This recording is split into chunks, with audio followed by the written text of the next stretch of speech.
video is brought to you by Letsynthesize Academy, the #1 place for practice-oriented courses for serious music producers.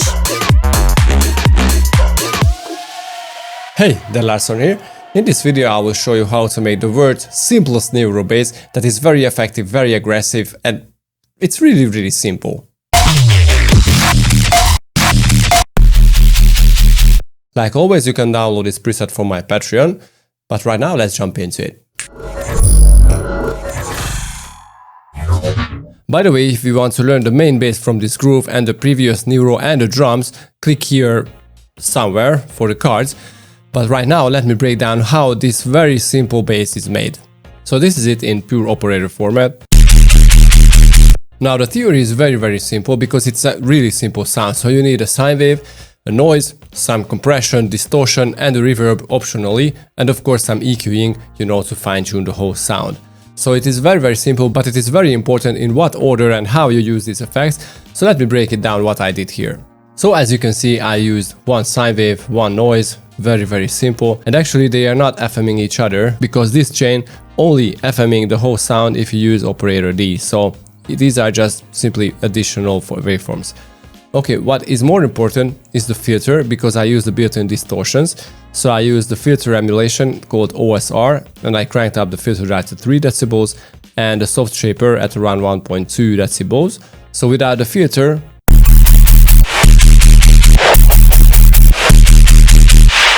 as you can hear, it is very important to implement these kind of distortions. And the next thing that is very important is the LFO that makes the wobble. And that simply drags the volume up and down. As you can see, the volume is the destination on 100%. So this is all in operator, but right now let's see the effects that really makes a sound. Okay, so the first one was adding a saturator. So as you can see, I cranked up about 17 decibels.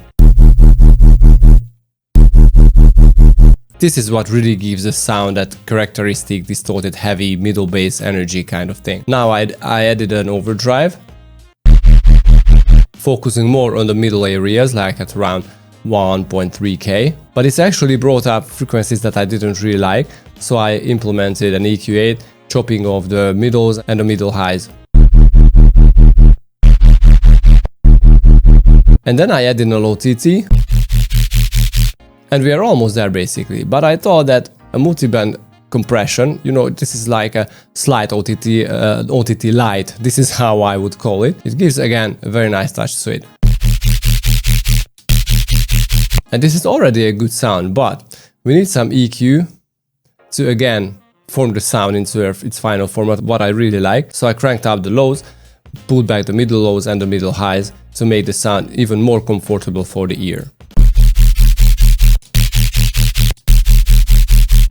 Okay, now let's go back a little, because I thought that this sound is really great, but I don't know, somehow the very tops annoys me a little. So this is why I use this 3 bands frequency split rack.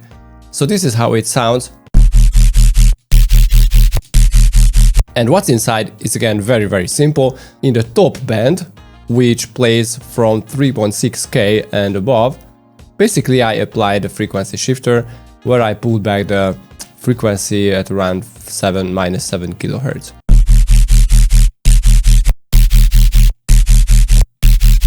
And this is all basically. In the middle band I don't have anything, and on the low band I don't have anything.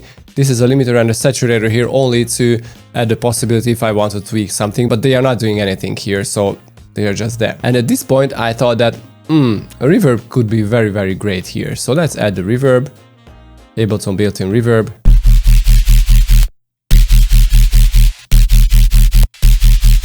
It gives a really nice texture to it. And at the end I was like, okay, this is really great, but I still need something that compresses the crap out of this whole stuff. So this is why I added 2 glue compressors. Basically they are the same.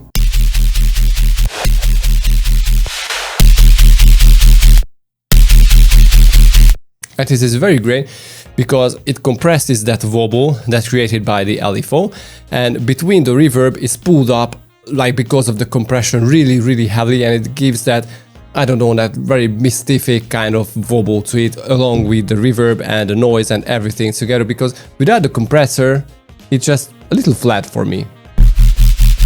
It's just but with compression, it's like splitting up. So I really like this sound. And by the way, the sidechain is only here to add some gains to the whole stuff. Nothing is triggering the sidechain here. And the limiter to the end to avoid clipping, basically. If you like it, you can download it from my Patreon, link is below. I was Larson, I hope you enjoyed this. Peace!